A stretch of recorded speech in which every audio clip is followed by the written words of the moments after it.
السلام علیکم سر، آپ بہت عرصے کے بعد اسلام آباد ہائی کورٹ آئے ہیں۔ خان صاحب کو تو شکوہ تھا کہ آپ نے ان کے لیے کچھ نہیں کیا بحیثیت صدر۔ بہت شکریہ جناب۔ سر آج کس حوالے سے آج آئے ہیں عدالت آپ؟ آج وہ کسی کورٹ میں لگا ہوا ہے شاید القادر کیس، تو میں خود عدالت میں جانا چاہتا ہوں۔ تو سر بانی پی ٹی آئی تو الزام ایک طرح سے شکوہ کرتے رہے آپ پہ کہ آپ نے بحیثیت صدر کوئی کردار ادا نہیں کیا۔ آرام سے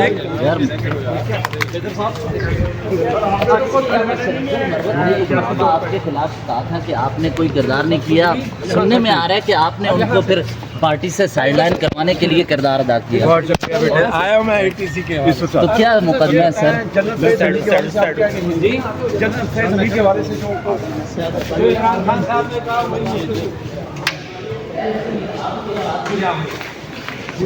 سر فیض حمید آپ کے پارٹی کو کیا کیا مشورے دیتے تھے؟ سر ادھر عمران خان صاحب نے جو کہا وہی میں تم مارتے ہو۔ آپ کے سامنے پبلک ہوتا ہے، سوشل میڈیا دیکھ لو، ٹیلی ویژن میڈیا میں کچھ آتا نہیں۔ آپ کچھ ثالثی کا کردار ادا کریں گے اسٹیبلشمنٹ اور اپنی پارٹی کے درمیان؟ عمران خان صاحب کہیں گے تو کریں گے۔ عمران خان صاحب تو کہہ رہے ہیں کہ وہ تو اس طرح لگ رہا ہے کہ پہلے بھی بہت کوشش کی تھی، اس کا کیا ہے؟ وہ آپ کو پتا ہے، مجھ سے کیوں سوال کر رہے ہو جو چیزیں پتہ ہے؟ سر پارٹی کے اتنے سینئر رہنما ہیں، ایسا لگتا ہے کہ آپ کو سائیڈ کر دیا گیا۔ نہیں بنا تو جس وقت آپ صدر تھے آپ نے اتنی کوششیں کی، اس وقت کچھ نہیں بنا۔ سر آپ کوشش کرنے کا کوئی فائدہ ہوگا؟ یہ آپ بتا سکتے ہیں یار، سیاست کا عارف علوی صاحب آپ آزاد سپریم کمانڈر تھے۔ آپ کیسے دیکھ رہے ہیں جو عارف علوی صاحب آپ آزاد سپریم کمانڈر تھے۔ جی آپ آزاد سپریم کمانڈر تھے۔ آئین کے اعتبار سے جو میرا عہدہ تھا وہ تھا۔ سر یہ فائر وال جو ہے جس سے کسی کی آواز دبا سکتے ہیں؟ نہیں نہیں دبا سکتے، لیکن آپ کے دور آپ میں لوگ فائر وال ہیں، کوئی آواز دبا سکے آپ؟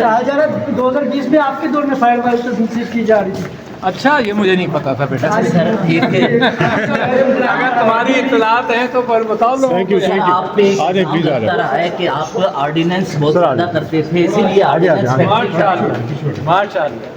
فرسٹ فلور ہے یار، کلپ تو تم ساؤنڈ بائٹ چاہتے ہو مجھ سے نہیں مل رہی، تم جو ایسا کام کی بات ہے وہ کر لو۔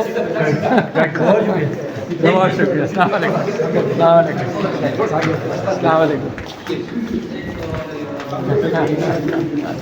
سر جی سپریم کورٹ نے ہائی کورٹ کو روک دیا آڈیو لیز کی سماعت کو کروائی تھی، اس کے اوپر آپ کیا اس کے حوالے سے تو میں ہمیشہ آڈیو کے خلاف رہا ہوں کہ میری پرائیویٹ گفتگو کسی کو حق نہیں سننے کا۔ حضرت عمر کا مشہور واقعہ ہے کہ جب انہوں نے کسی پرائیویسی کو انکروچ کیا تو پھر اللہ سے معافی مانگی۔ عمران خان کو کب بحرات ہوئے دیکھ رہے ہیں؟ انشاءاللہ جلدی۔